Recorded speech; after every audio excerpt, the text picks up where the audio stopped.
A hot air balloon is rising vertically at a constant velocity. When the balloon is at a height of 88 meters above the ground, a stone is released from it. It's moving at the time. The displacement time graph on the next page represents the motion of the stone from the moment it is released from the balloon until it strikes the ground. Ignore any effects of air resistance and use the information to answer the following. First, they want the velocity of the hot air balloon at the instant the stone is released. The good news is that if it is the hot air balloon, it is also the velocity of the stone. They are equal to one another. So the hot air balloon at the moment of release is exactly equal to the velocity of the stone. So we're going to first work out the initial velocity of the stone, and then we have to draw a sketch graph of the velocity versus time for the motion from the time it is released, and give your key values on that graph. So let's see how we're going to do that. The first thing is to take a look. We've got 88 over here, and this value is not 100, it is 99. So we've got 11 meters. Remember that as the ball goes up, it is going to stop in mid-air. That's where the gradient is 0. This is a displacement time graph, therefore gradient is equal to velocity. And then this ball continues to speed up as it goes all the way down to the ground, and that happens after 6 seconds. So let's take a look at the whole picture. We're going to say, if I am calculating the starting velocity, I have got a distance. I have got a distance of 11 meters up. I have a gravitational acceleration of 9,8 meters per second squared down. I have a time of 1,5 seconds, and so I can work out the initial velocity using S is equal to ut plus a half at squared, and I put in 11 up, and I'm going to take, remember I've always said try write your sign convention, up is going to be positive and down is going to be negative in my story. So I'm going to say up, I don't know, 1,5 plus a half, negative 9,8 because that's down, and don't forget to square this time at the end, and you will then find that your initial velocity turns out to be 0,68 meters per second up. That is the stone, but that is also the hot air balloon. Okay. Next thing is you are going to have to draw a graph of velocity versus time for this. So let's go. The velocity versus time. The starting velocity is going to be equal to 14,68. Don't forget to label meters per second velocity. That's that axis. And this one is going to be time. And that's going to be in seconds. After 1,5 seconds, it reaches 0. 1,5. It then continues for an additional 1,5 and is at the exact same position over there after 3 seconds. And by that point, it will have the negative 14,68 meters per second as a speed. And then you can continue, and it will carry on with exactly the same gradient. Remember, the gradient of the velocity time graph is the acceleration. And in this story, the acceleration is always going to be a constant 9,8 meters per second squared downward. So you get this downward sloping gradient until 6 seconds. Nobody specifically told you had to work out this velocity. If you did, you did. If you didn't, it's not serious. Sorry, here we've converted Marshall, which was the example in the video, and we did Brian, and we changed the distances slightly and the speeds slightly. So what happens is the following. Brian stands on a platform, he kicks a ball from 10 meters above the ground, and he sends it upwards. So the ball is going to be 10 meters above the ground. Here's the ball, and it starts on a little journey. It goes up. with an initial velocity of 5 meters per second. Obviously, it stops at the top of its projectile, comes back down. At that point, it'll be negative 5 meters per second, and then it comes all the way down to the ground. That's position D, that's position A. The top of its projectile we can call position B, and at this position over there, C, is when it is at the same position going past its starting point. So, the ball hits that position. The motion of the ball is represented by this diagram that I've just done, and we can ignore any effects of air resistance. Calculate the maximum height of the ball above the ground. So we can say my final velocity is going to be 0. My initial velocity, they've told me, is 5, plus 2 times my acceleration and a distance. So I'm going to go, again, up is positive and down is negative, and I'm going to keep that in mind all the time. So it is going to be 0 is equal to 5 squared plus 2 times negative 9,8 and a distance, and my distance turns out to be 1,28 meters. So, but that's not the question. It says what's the maximum height it reaches above the ground. So I need to say that the total distance is equal to the 10 meters above the ground plus the 1,28 meters, and therefore that is equal to 11,28 meters above the ground. Then it says calculate the time taken for the ball to reach the maximum height. So I can substitute into the equation v is equal to u plus at. My final velocity is again 0. My initial velocity is again 5 plus negative downwards 9,8 meters per second, and my time turns out to be 0,5 seconds to get to point B. And then the next question is draw a sketch graph of velocity versus time for the motion of the ball from the moment it was kicked until it hits the ground. Use point A as a reference point and indicate all the values at the velocities A, B, C, and D. So now they're being very clear that you've got to calculate that extra velocity. So let's do that. So velocity time graph, so my gradient's going to stay constant. I gave it an initial velocity, or rather Brian did, of 5. It slowed down to 0. It sped up, this should say meters per second.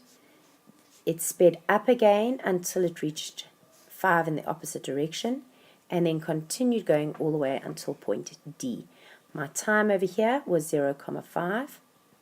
My time over here would have been 1 second. And then we've got to work out some information about this very last stop over there. And we have got the following. So first let's calculate how long this object was in the air for. We need its time and its distance, at least, and its velocity. So I'm going to say S is equal to ut plus a half at squared. And I'm going to say in total the downward journey was 11,28 meters. Started the downward journey at 0 plus a half. The acceleration is negative 9,8, and I've got t squared. T then turns out to be equal to 1,52 seconds. That's the downward journey. But in total on this axis, I've also got the upward journey to add, which is 0,5. So this is actually going to be true at 2 seconds, okay? So 2,02 if you prefer, but it's 2 seconds for all intents and purposes. What about this velocity down here? So I can say velocity is equal to u plus at. I'm going to do this 2 ways. What you need to understand is that with projectile motion, if you get your directions right, it doesn't matter if you start at the beginning of the journey or if you start at the top of the journey and you do it in segments, you will get the same answer. So I'm going to do the first one as the bottom segment, just like we calculated this displacement, at least this velocity over here. We could say the following.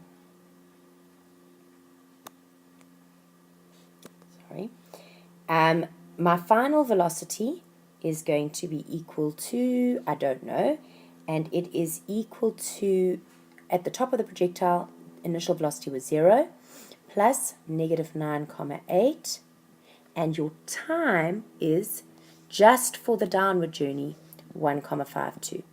I land up with 14,9 meters per second. Remember, we've got some rounding errors going here because we've rounded off this 0,5 over here. We've rounded off this 2,02. So give or take the right answer. The next one is, let's say I decided I was going to start at the very beginning of the journey. I would go v is equal to u plus at. My initial velocity is 5 meters per second upwards, plus minus 9,8, and the time for the whole journey is 2,02.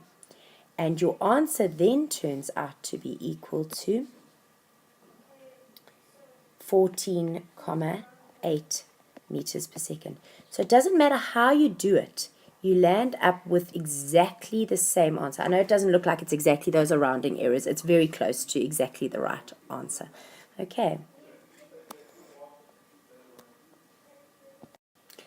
Any object in free fall is acting under gravitational acceleration. How can we use a small free-falling object to determine how deep this well is?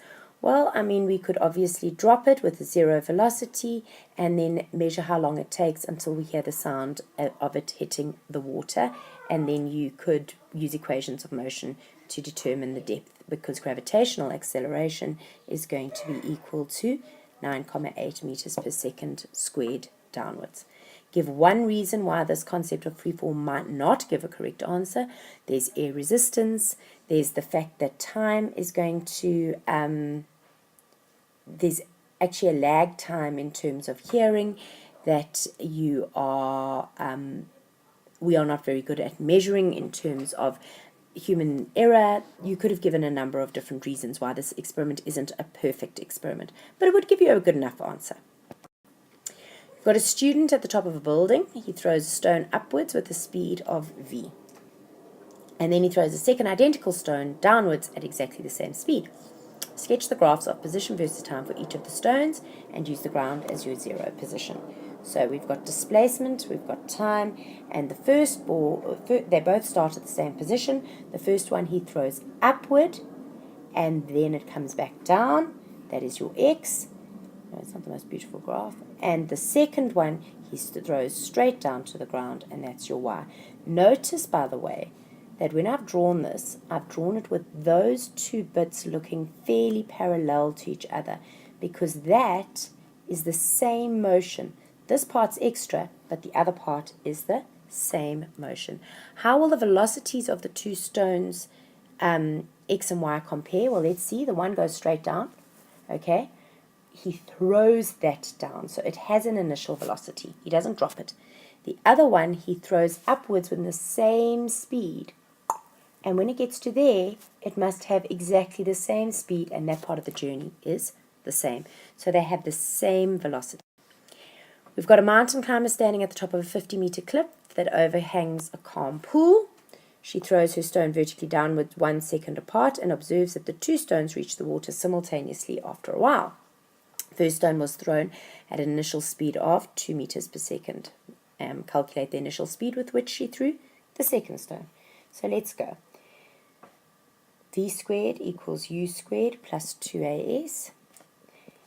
Final velocity is 2 plus 2 times 9,8, 50, and we find that v is 31,37 meters per second. So that is the speed with which it hit the ground. Now we can say that the time taken is going to be, so we can say v is equal to u plus at, and we are going to say the final velocity plus the initial velocity, which was 2, equals the initial velocity, which is 2, plus, this is down, 31,37, and I've taken down as positive in this whole story. You can see over there I took down as positive. So it's going to be 9,8 and time. So time, when I rearrange that equation, turns out to be equal to 3 seconds. So if it took 3 seconds for the first one to reach the ground, she threw the second one 1 second later, and they reached the ground at the same time. So it must have taken 2 seconds for the second stone to reach the ground. So I'm now going to say S is equal to UT plus a half AT squared. I've changed the time now the distance is the same, still 50 meters, is equal to some or other initial velocity that I don't know. It takes 2 seconds to get to the ground, plus a half, don't forget my acceleration is down, so it's 9,8, and then 2, don't forget to square that 2 over there, and I find that my initial velocity turns out to be, in this case, 15,2 meters per second, and obviously that's down. So that's the velocity that she throws the second stone at.